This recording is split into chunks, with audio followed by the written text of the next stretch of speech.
Bonjour à tous, c'est le forum de Girondin TV. On est ravis de vous accueillir. On va refaire l'actu des Marinés Blancs en compagnie d'Alain Baudron de Gold FM. Salut Alain.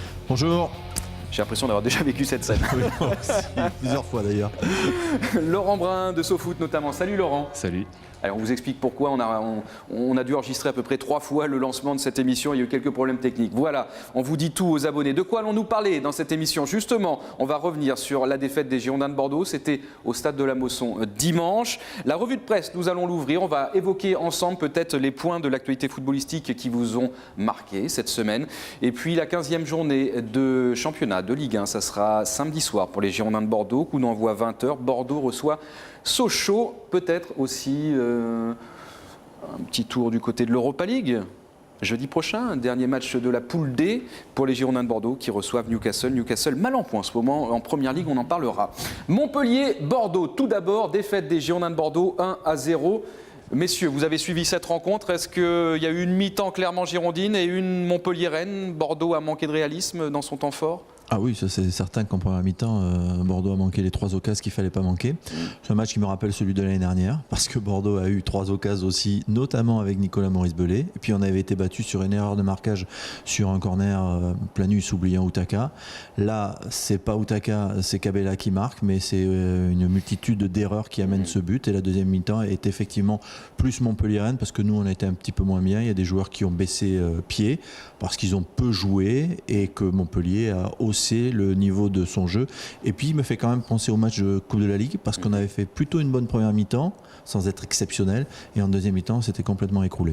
Est-ce que Montpellier ne serait pas la nouvelle bête noire des Girondins de Bordeaux? Beaucoup de mal pour les Marinés Blancs à s'imposer au stade de la Mosson.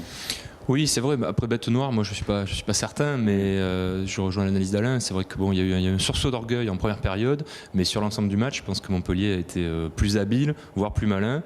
Et je pense peut-être qu'il y aurait pu y avoir quelques changements effectués un peu plus tôt de la part de Francis Gillot en deuxième période, juste après la reprise, au début de la deuxième période, parce qu'on a quand même senti les joueurs bordelais un peu fatigués, assez vite acculés sur leur but. Et moi j'étais persuadé qu'ils allaient encaisser un but, et je me suis dit peut-être qu'il aurait fallu faire un petit changement. Maintenant, voilà, c'est comme ça, il faut passer à autre chose, quoi. Pas beaucoup d'occasions malgré tout pour les Montpelliérains, même si la deuxième mi-temps est plutôt à leur avantage. Bah, ils ont que le but de Cabella. Il y a quoi? Il y a une tête de Camara, c'est ça? Oui, la tête de Camara.